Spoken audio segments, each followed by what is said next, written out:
Rabbi इश्रह ली सदरी वयस्सिर ली अमरी वाहलुल उक़दतम मिन लिसानी यफ़क़हू क़ौली। औज़ु बिल्लाहि मिनश शैतानिर रजीम। बिस्मिल्लाहिर रहमानिर रहीम। अस्सलाम वालेकुम माय फ्रेंड्स। आज मेरा जो टॉपिक है वो है जंग तबूक।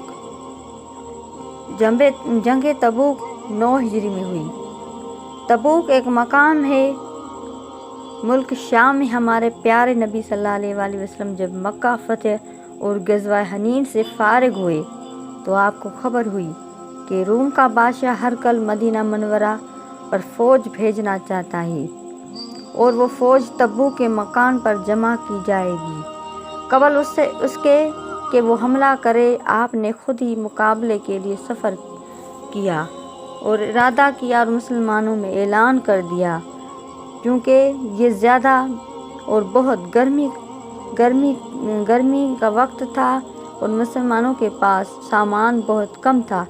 सफ़र दूर दराजा का था, इसलिए उस ग़ज़वा में जाना बड़ी हिम्मत का काम था। अल्लाह ताला ने उस जहाद में शिरकत के लिए मुसलमानों को सूरह तौबा में इस तरह तरगीब फरमाई। सूरह तौबा पारा नंबर 11 आयत नंबर 38। तर्जुमा: ए ईमान वालो, तुम लोगों को क्या हुआ जब तुमसे कहा जाता है कि अल्लाह की राह में जहाद के लिए निकलो तो ज़मीन को लगे जाते हो? क्या तुमने आखिरत के एवज़ दुनियावी ज़िंदगी पर किनायत कर ली?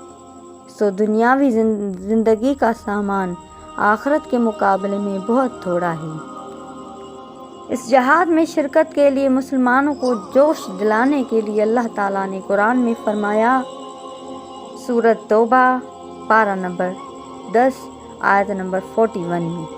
तर्जुमा: निकल पड़ो, ख्वाह थोड़े सामान से ख्वाह ज़्यादा सामान से, और अल्लाह की राह में अपने माल और जान से जहाद करो, ये तुम्हारे लिए बेहतर है अगर तुम यकीन रखते हो तो देर मत करो। जो मुनाफिक थे और सच्चे मुसलमान ना हुए थे और इतनी दूर जहाद में जाने से बहाने करने लगे और रुखसत मांगने लगे तो अल्लाह ताला ने उनके बारे में कुरान में फरमाया। सूरह तौबा पारा नंबर 10 आयत नंबर 42 में।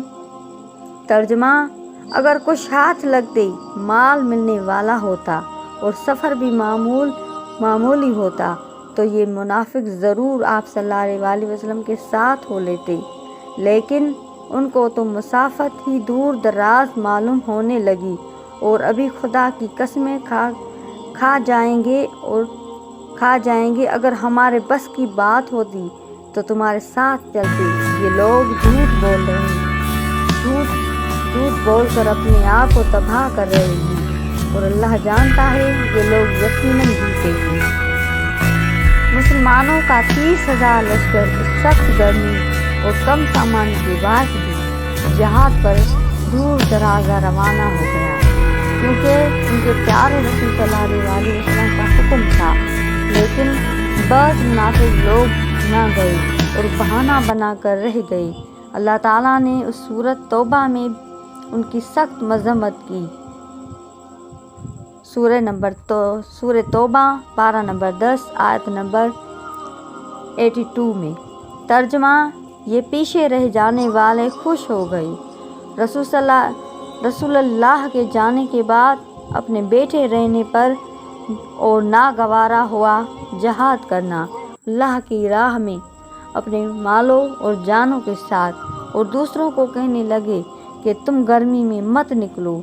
आप कह दीजिए कि जहन्नम की आग उससे भी ज़्यादा गर्म है।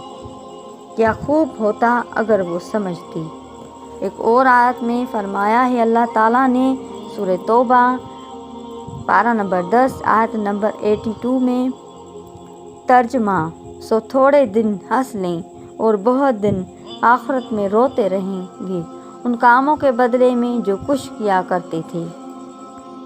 ये लश्कर तबूक में ठहरा और शाह रूम के लश्कर का इंतज़ार करते रहे, लेकिन हरकल शाह रूम ने डर की वजह से अपना लश्कर ना भेजा और 2 माह के क़याम के बाद आप सल्लल्लाहु अलैहि वसल्लम मदीना मुनव्वरा तशरीफ़ ले आए। جنگ تبوک کا قصہ ہمیں سکھاتا ہے کہ جب کافروں کے مقابلے میں مسلمان کو جہاد کے لیے بلایا جائے تو ہم سب کو بلا خوف بلا خطرہ اس میں شامل ہونا چاہیے۔ خواہ جہاد کے لیے دور جانا ہو، موسم کتنی ہی گرم ہو یا سرد ہو، مال ہو یا نہ ہو، ہم سچا مسلمان تب ہی بن سکتے ہیں جب ہم ایسے ہی مسلمان بنے جیسے یہ اصحاب تھے۔ جزاک اللہ خیرہ۔